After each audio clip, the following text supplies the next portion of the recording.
阿龙哥，保护好那个 online 事情嘛，就是把嘞，人家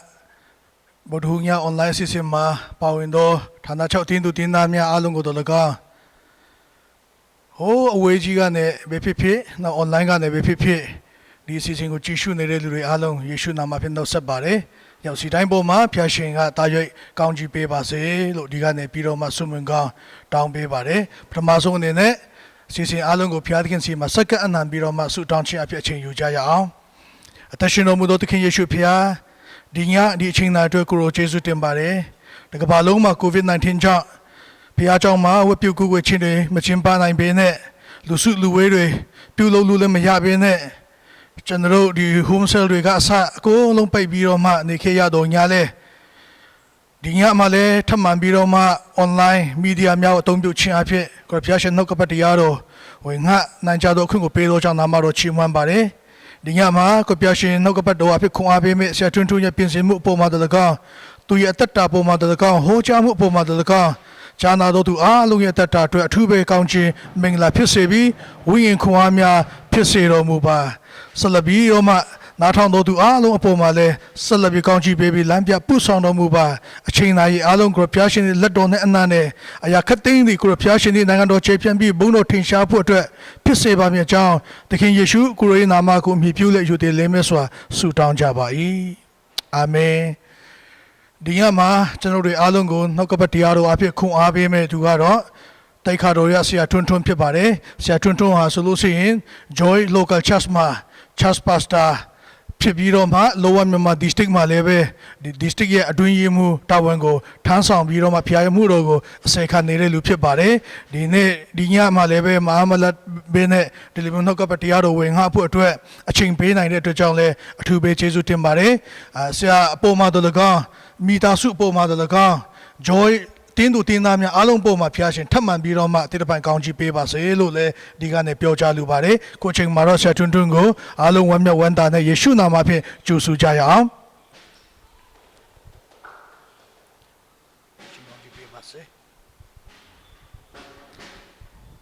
ပထမဦးဆုံးယေရှုဖျားရဲ့နာမကိုဦးစွာချီးမွမ်းပါတယ်ဒုတိယအနေနဲ့ဒီနေ့ကျွန်တော်ဒေသနာကိုဝင်ငှနိုင်တော့အခွင့်ကိုရတဲ့အတွက်ယေရှုတော်ကိုချီးမွမ်းပါတယ်ဒီနေ့ကျွန်တော်ရွေးချယ်လာတဲ့ကျမ်းပိုက်ကတော့ရှင်ယောဟန်အခန်းကြီး9အခန်းငယ်1ကနေ9အထိဖြစ်ပါတယ်နှုတ်ကပတ်တော်ကိုကျွန်တော်ဖတ်ပြပါမယ်ထိုနောက်မှယူဒပွဲခံစဉ်တွင်ယေရှုသည်ယေရုရှလင်မြို့သို့ကြွတော်မူ၏ယေရုရှလင်မြို့၌တိုးတကားနားမှာဟေဘဲဘာသာစကားအားဖြင့်ဘေသေဒရာအမေရှိသောရေကန်ရှိ၏ထိုရေကန်သည်ကနပြင်း9ဆောင်နှင့်ပြည့်စုံ၏ထိုကနပြင်းတို့၌မျက်စိကန်းခြေမစွမ်းကိုပိန်ချောက်သောသူတို့မှဆ၍အနာယောဂါဆွဲသောသူများအပေါင်းတို့သည်ရေလှုပ်ရှားခြင်းကိုမျော်လင့်၍နေကြ၏အကြောင်းမူကားအချိန်တန်လျင်ကောင်းကင်တမန်သည်ရေကန်တို့ဆင်းသက်၍ရေကိုလှုပ်ရှားတတ်၏ထိုတို့ရေလှုပ်ရှားသည့်နောက်ရှေးဦးစွာဝင်တော်သူသည်မိမိ၌ဆွဲသမျှသောအနာယောဂါနှင့်ကင်းလွတ်ခြင်းတို့ရောက်တတ်၏ထိုအခါ38နှစ်ပတ်လုံးယောဂဆွဲတော်သူတယောက်သည်ရေကန်နားမှရှိ၏ထိုသူသည်သုံးလုံးနေသည်ကိုယေရှုမြင်တော်မူ၍ဂျာလဘီဟုတည်တော်မူလျင်သင်သည်ကျမ်းမာခြင်းတို့ရောက်လိုသလားဟုမေးတော်မူ၏နာတော်သူကလည်းသခင်ရေလှုပ်ရှားသောအခါရေကန်ထဲသို့အကျွန်ုပ်ကိုတွင်းထားမိသူမရှိပါအကျွန်ုပ်သွားစဉ်တွင်အခြားသောသူသည်အကျွန်ုပ်ရှေ့မှဝင်တတ်ပါသည်ဟုရှောက်လေ၏ယေရှုသည်ယောရှုကလည်းထလော့ကိုယ်အိယာကိုဆောင်၍လမ်းသွားလော့ဟုမိန့်တော်မူသည့်ခဏချင်းတွင်ထိုသူသည်ပကတိအဖြစ်သို့ရောက်၍မိမိအိယာကိုဆောင်လက်လမ်းသွား၏ဖတ်သွားတဲ့ကျမ်းပိုက်ကျမ်းသူအရောက်ရှိတိုင်းပေါ်မှာယေရှုဖျားအသက်သဖန်ကောင်းကြီးချပေးပါစေဒီနေ့ကျွန်တော်ဝင်ငှမဲ့ဒေသနာရဲ့ခေါင်းစဉ်ကတော့ဖျားပြုမဲ့အမှုဒါမှမဟုတ်ဘူးဆိုရင်အမှုတစ်ဆိုပြီးမှခေါင်းစဉ်ပေးချင်တာဖြစ်ပါတယ်ဟာလေလုယာကျွန်တော်အချက်3ချက်အားဖြင့်ခွန်အားပေးမှာဖြစ်ပါတယ်ပထမဦးဆုံးအချက်အနေနဲ့ကျွန်တော်စစ်သူကြီးနေမန်အကြောင်းကိုဝင်ငှသွားမှာဖြစ်ပါတယ်စစ်သူကြီးနေမန်အကြောင်းကတော့ကျွန်တော်တို့ဓမ္မရာဇဝင်အခန်းကြီး ဓမ္မရာဇဝင်စတုဒ္ဒစာဆောင်အခန်းကြီး9ထဲမှာရှိပါတယ်စစ်သူကြီးနေမှအကြောင်းကိုကျွန်တော်တို့အားလုံးသိပြီးသားဖြစ်တယ်အဲ့တော့ကျွန်တော်တို့စစ်သူကြီးနေမှကဘာဖြစ်တယ်လဲဆိုတော့ကျွန်တော်တို့သိတဲ့အတိုင်းပဲနော်တချိန်မှာသူကစစ်တိုက်တဲ့အချိန်မှာစစ်မြေပြင်မှာနော်ဣတိလအမျိုးသမီးငယ်တယောက်ကိုနော်ဖမ်းလာပြီးမှသူ့အိမ်မှာခေါ်လာခဲ့တယ်ဖခင်ရဲ့အကြံစီဆိုတာ तू မသိပေမဲ့နော်အဲ့ဒီအမျိုးသမီးကိုအိမ်မှာခေါ်လာပြီးမှနောက်ဆုံးမှာနော်तू မထင်မှတ်တဲ့ယောဂနော်သူခန္ဓာကိုယ်မှာ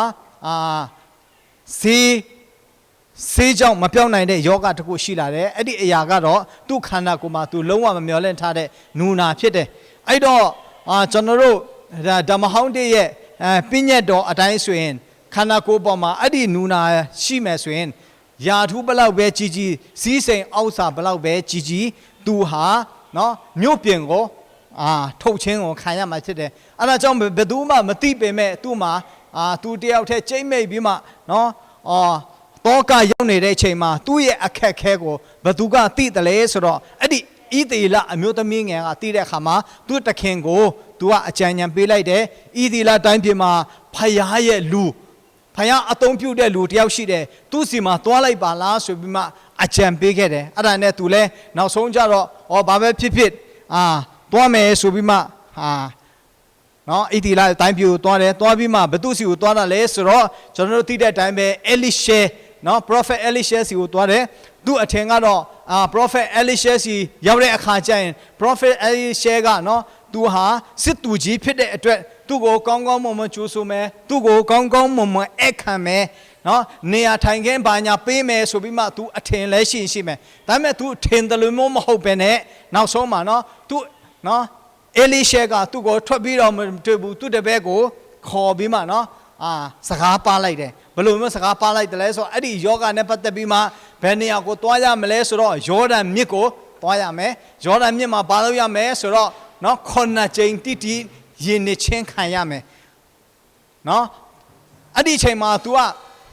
စစ်သူကြီးနေမှာကနော် तू ထင်တယ်လို့မျိုးမဟုတ်တဲ့အခါမှာ तू တအားစိတ်တူသွားတယ်အဲ့ဒါကြောင့်မို့ तू အဲ့ဒီနေရာကနေပြန်လှည့်ပြီးမှသူနေတဲ့နေရာကိုပြန်ဖို့စဉ်းစားတဲ့အခါမှာသူတပည့်ကဘာပဲဖြစ်ဖြစ်ဖျားလူခိုင်းတဲ့အတိုင်းခက်ခဲတာလည်းမဟုတ်ဘူးဆိုတော့ကျွန်တော်တို့လိုက်လို့ရင်မမားတော့ဘူးဆိုပြီးမှပြောတဲ့အခါမှာအဲ့ဒါနဲ့နောက်ဆုံးကျတော့သူဘာပြောလဲဆိုတော့အဲ့ယောဒန်မြစ်မှာနော်မယုံမကြည်ပဲနဲ့နော်အဲ့ဒီယောဒန်မြစ်ကိုဆင်းသွားတယ်ဆင်းသွားပြီးမှဖျားလူခိုင်းတဲ့အတိုင်းပဲသူပထမအကြိမ်ရင်နစ်တယ်ရင်နစ်ပြီးမှသူပြန်ထလာတဲ့အခါမှာဒုက္ခနာကိုမှာဘာမှထူးခြားလာတာမရှိဘူးနောက်တစ်ခုကျတော့နောက်တစ်ခါကျတော့ပြန်လှုပ်တယ်ဒုတိယအကြိမ်လှုပ်တယ်ဘာမှထူးခြားမှုမရှိဘူးတတိယအကြိမ်လှုပ်တယ်ဘာမှထူးခြားမှုမရှိဘူးနောက်ဆုံး6ကြိမ်မြောက်လှုပ်တဲ့အထိကိုဘာမှထူးခြားတာမရှိဘူးအဲ့ဒါနဲ့သူလဲနော်ဖျားလူခိုင်းတဲ့အတိုင်းနောက်ဆုံးတစ်ကြိမ်ကြံသေးတဲ့အခါမှာနော်မယုံမကြည်ပဲနဲ့နော်အဲ့ဒီနေရာမှာပဲဖျားလူခိုင်းတဲ့အတိုင်း9ကြိမ်တိလှုပ်တဲ့အခါမှာနော်ပထမ6ကြိမ်လှုပ်တကယ်တော့ပဲလှုပ်တာပဲဘာမှထူးထူးခြားခြားလှုပ်သွားတာလည်းမရှိဘူးဒါပေမဲ့6ကြိမ်ပြင်းမြောက်ပြီးတော့9ကြိမ်မြောက်တဲ့အချိန်မှာရေထဲကိုနစ်တယ်ပြန်ထလာတဲ့အခါမှာအောစရာကောင်းလာတဲ့ဒါကနော်6ကြိမ်တိုင်သူလှုပ်တဲ့အခါမှာပြောင်းလဲမှုနော်တိတာမှုဘာမှမရှိပေမဲ့9ကြိမ်တိုင်နော်အဲ့ဒီရေထဲကနေနစ်ပြီးမှပြန်ထလာတဲ့အခါမှာသူ့မှာနော်မပြောင်းနိုင်တဲ့ယောဂနူနာဆိုတာလုံးဝဒုက္ခနာကိုမှမတွေ့ရတော့ဘူးဆိုတာကိုအောင်းပွေရကျွန်တော်တို့တွေးရှိရတာဖြစ်ပါတယ်ဟာလေလုယာဟာလေလုယာဟာလေလုယာဒုတိယအချက်အနေနဲ့ရှင်လုကာအခန်းကြီး8ထဲမှာနော်12နှစ်လုံးတွေးသွနာတဲ့အကြောင်းကျွန်တော်ဆက်လက်ပြီးမှဝင်ငါမှာဖြစ်ပါတယ်ဒီ12နှစ်လုံးတွေးသွနာတဲ့ကနော်ဆရာဝန်တွေစီမှာဆေးကုတယ်သူပိုင်ဆိုင်ထားတဲ့အရာတွေအားလုံးကလည်းနော်မရှိတလောက်အားလုံးကုန်သွားပြီသူ့မှာလုံးဆရာနော်လုံးဒီယောဂပျောက်ဖို့ရအတွက်သူဘာမှစ조사ပြီးမှမစွမ်းဆောင်နိုင်တော့တဲ့အခြေအနေမှာနောက်ဆုံးသူကဘာသတင်းတစ်ခုကြားလဲဆိုတော့သူနေတဲ့နေရာကိုယေရှုလာမယ်ဆိုတာကိုသူသိတယ်သူသိတဲ့အခါမှာနော်သူ့ကိုသူနော် พยาลาတော့မဲဆိုတဲ့ခါမှာဖယားစီကနေသူကြီးကြီးမားမားတော့မမျောလင့်ဘူးလူတွေကျွန်တော်တို့လိုမျိုးဆိုရင်နော်ဖယားကိုယ်တိုင်လာမယ်ဘယ်လိုအခက်ခဲဖြစ်တယ်လဲငါသမီးနော်ဒီယောဂါကိုခံစားနေရတာနော်ဘယ်နဲ့လောက်ရှိပြီလဲနော်အဲ့လိုမျိုးအခက်ခဲတွေပါညာပေါ့နော်တွေးဆုံပြီးမှမေးမယ်ဆိုတဲ့အရာမျိုးလည်းမဟုတ်ဘူးနော်ဖယားလာတဲ့လမ်းမှာ तू ကစောင့်နေမယ်နော်သူ့ရဲ့အဓိကယုံကြည်ခြင်းကတော့ဖယားလာတဲ့လမ်းမှာနော်သူဖယားကိုယ်တိုင်ကသူ့ပေါ်မှာလက်တင်ပြီးမှဆူတောင်းပေးမယ်ဆိုတာလည်းမဟုတ်ဘူးနော်အဲ့မှာဘာဖြစ်လဲဆိုတော့သူ့ရဲ့ယုံကြည်ခြင်းကတော့နော်ဖယားကိုယ်တိုင်ဆူတောင်းစရာလည်းမလိုဘူးနော်ဖယားရဲ့အင်ကြီးပပွားစကိုငါကင်မိရင်နော်ငါယောဂပျောက်မှာပဲဆိုတဲ့ဆုံးဖြတ်ချက်ဖြစ်တယ်ဟာလေလုယာအဲ့ဒီဆုံးဖြတ်ထားတဲ့အတိုင်းပဲ तू ဒီဖယားလာတဲ့လမ်းမှာ तू စောင့်နေတယ်ဖယားလာတဲ့ခါမှာ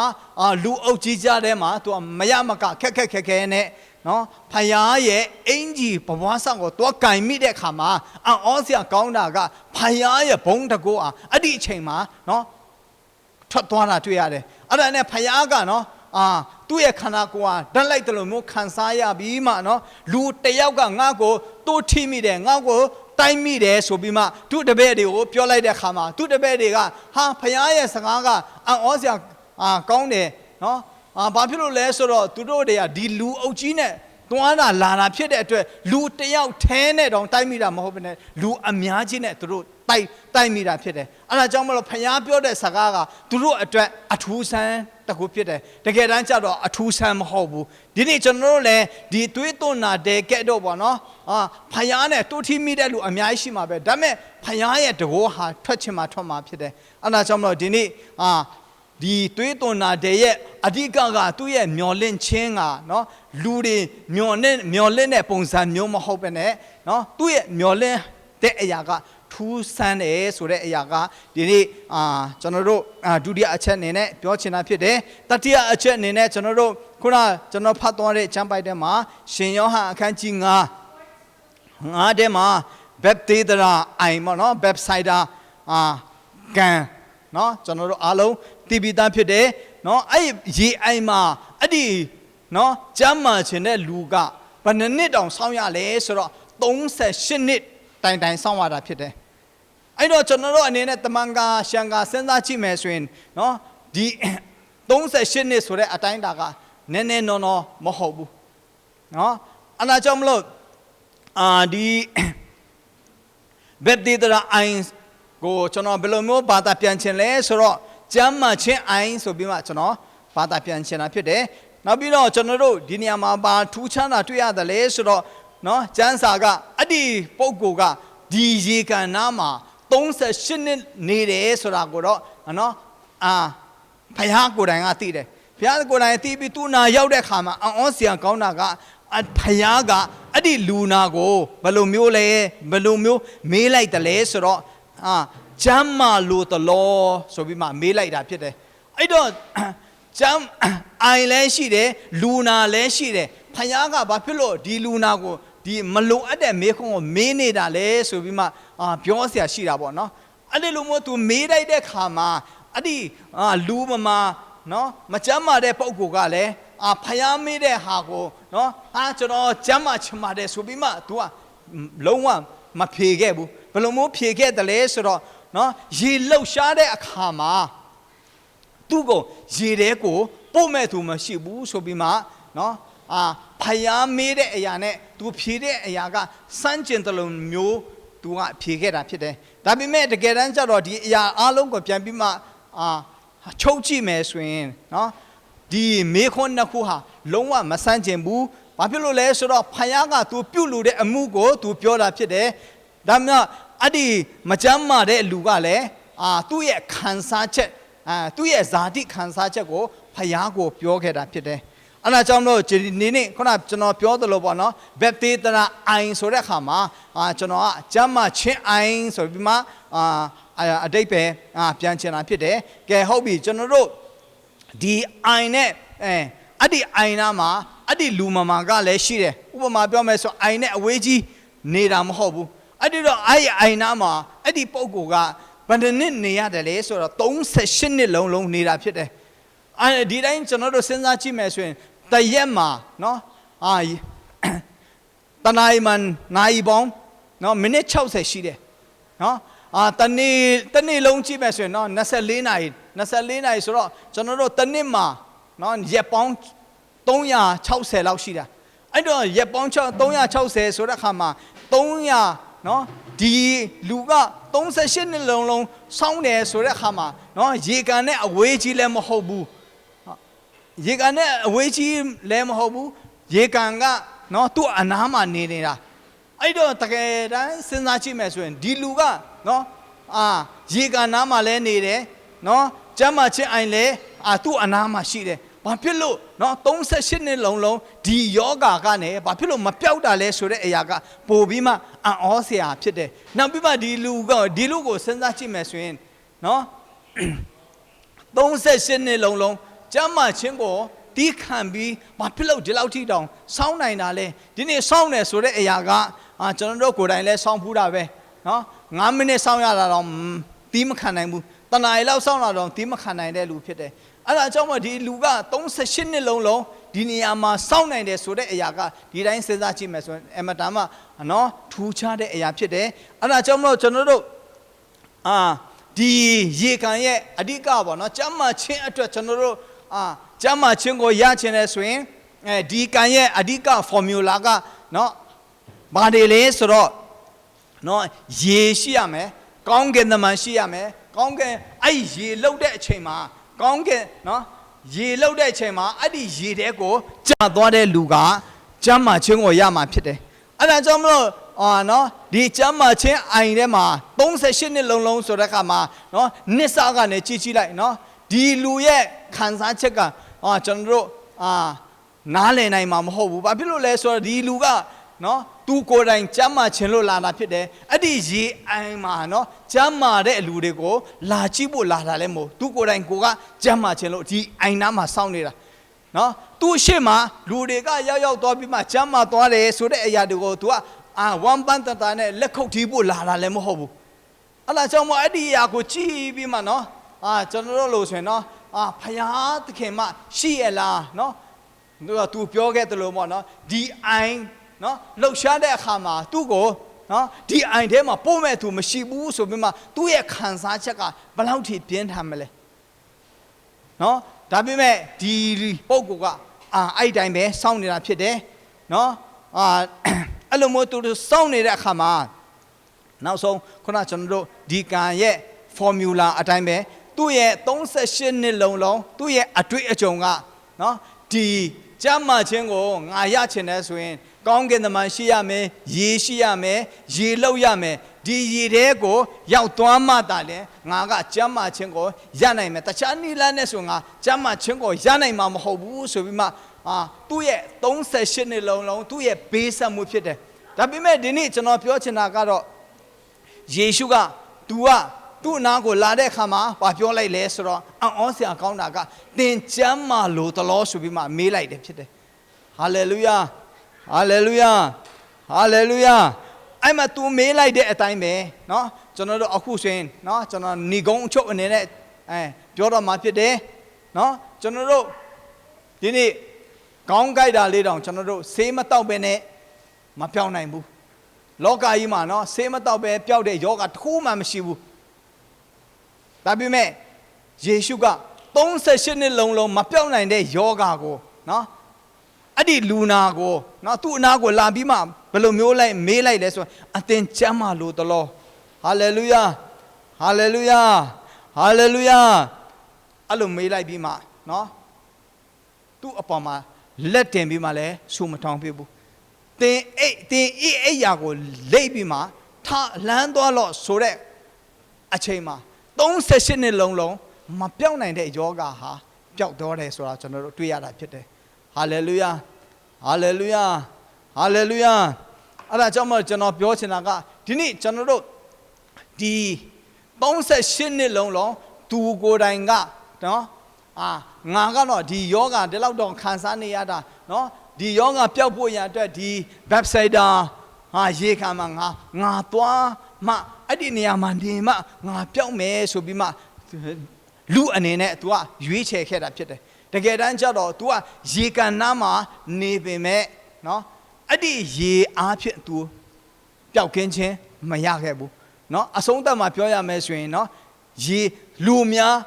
ကျမ်းမာတဲ့နေရာဖြစ်ပေမဲ့ तू ကိုယ်တိုင်ကနော်ဒီရေကန်အားဖြင့်ကျမ်းမာခြင်းကိုမရခဲ့ဘူးဆိုတာကိုကျွန်တော်တို့အတွက်သင်ခန်းစာဖြစ်တယ်အဲ့ဒါကြောင့်မလို့ဒီနေရာမှာကျွန်တော်ပြောချင်တာကတော့ဒီနေ့